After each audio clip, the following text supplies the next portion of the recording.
एकनाथी भागवत अध्याय पहिला ओवी क्रमांक 351 व 352. हात घालुनी सखियाच्या खांदी चालता उदर हावलोने दी विसावा घेती पदोपदी येती ऋषीवृंदी देखिली ऐसा स्त्री वेश दाखुनी नावके अंतरे राहुनी इतर ऋषी जवळ येऊनी लोटांगणे घातले. अर्थ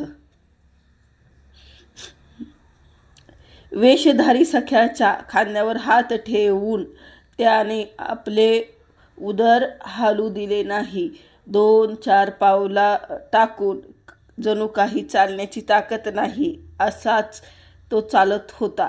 अशा रीतीने येत असल्याने स्त्रीरूपी पुरुषाला ऋषींनी पाहिले. स्त्रीवेश धारण करणारा तो ऋषीपासून काही अंतरावर उभा राहिला. बाळी कपटी यादवाने